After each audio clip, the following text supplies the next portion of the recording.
श्री राम। श्री महाराज जी प्रवचन हिंदी चलचित्र 23।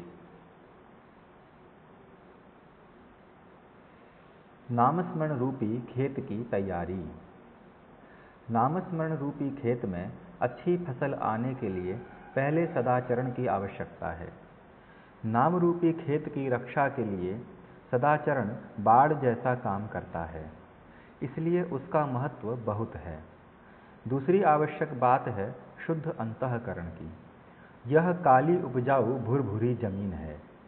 नाम रूपी जमीन से पत्थर, कंकर, घास आदि निकाल देने चाहिए, अर्थात किसी के बारे में द्वेष, मत्सर आदि भाव मन में नहीं होने चाहिए। शुद्ध अंतःकरण के बाद नामस्मरण का महत्व है। नामस्मरण ही इस भूमि में बोया जाने वाला बीज है। जैसे बीज घुना या सड़ा गला नहीं होना चाहिए, वैसे नामस्मरण भी घुना या सड़ा गला यानी सकाम न हो। उत्तम बीज का मतलब है नाम के लिए नाम लेना। इसके पश्चात तीर्थ यात्रा, संतों के आशीर्वाद, उनकी कृपा दृष्टि की आवश्यकता है। ये सब नहर के पानी के समान हैं। इनसे फसल अच्छी आने में सहायता होती है। भगवत कृपा यह सबसे श्रेष्ठ और महत्व की बात है। भगवत कृपा तो वर्षा के पानी के समान है। नहर के पानी की अपेक्षा वर्षा के पानी का महत्व कुछ और ही होता है। लेकिन वर्षा होना या न होना हमारे बस की बात नहीं होती। खेत की सिंचाई के लिए पानी किसी नहर, कुएं, तालाब या नदी से लिया जा सकता है, लेकिन वर्षा के पानी के लिए कोई कुछ भी नहीं कर सकता। इसलिए कोई भी खेत की निगरानी खूब करेगा तो भी वर्षा के अभाव में फसल न हो पाने की संभावना होती है। किंतु यहाँ यह याद रखना चाहिए कि नामस्मरण रूपी खेत की एक विशेषता होती है।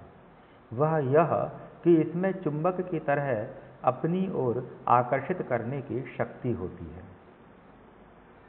इसके कारण यह खेत भगवत कृपा की वर्षा खींच लेता है। इसलिए वर्षा के अभाव में खेत में फसल न होने का भय कभी होता ही नहीं। मान लो कि दो किसान हैं।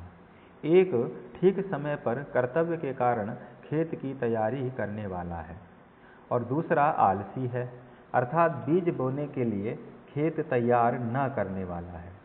अतः जब वर्षा होगी तब जिसने खेत फसल के लिए तैयार रखा है उसकी फसल अच्छी होगी और दूसरे को उसका लाभ नहीं होगा। ठीक उसी तरह जब भगवत कृपा रूपिणी वर्षा होगी तब उसे उसका लाभ होगा, दूसरे को नहीं। अर्थात जो नियम गृहस्थी में काम आता है वही परमार्थ में चरितार्थ होता है। भगवत कृपा सब पर समान वर्षा करती है।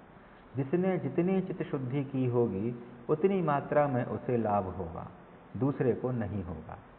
भगवान या संत इस प्रकार समदृष्टि रखते हैं। भगवान निष्पक्ष है, उसके पास कोई भेदभाव नहीं है।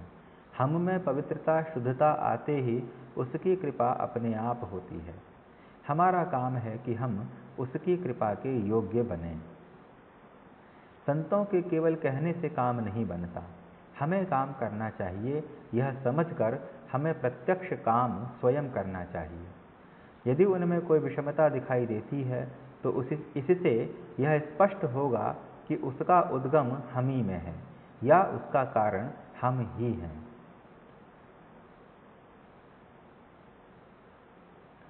शुद्ध अंतःकरण से यदि नामस्मरण किया जाए तो भगवत कृपा का अनुभव होगा। श्री महाराज जी की कृपा से यह सामग्री यदि आपको उपयोगी व हितकर प्रतीत हुई हो तो उसे श्री महाराज जी की कृपा से यथासंभव अन्यों के समक्ष भी अग्रसारित करने की कृपा करें तथा इस YouTube चैनल की सदस्यता भी ग्रहण करने की कृपा करें एवं अन्यों को भी इसके लिए प्रेरित करने की कृपा करें। यह सामग्री आपको कितनी रुचिकर व हितकर प्रतीत हुई यह भी बताने की कृपा करें।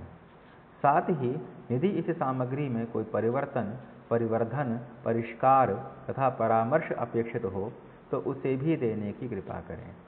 इससे श्री महाराज जी की कृपा से यह सामग्री अधिक उपयोगी व हितकर स्वरूप में आपके समक्ष प्रस्तुत हो सकेगी।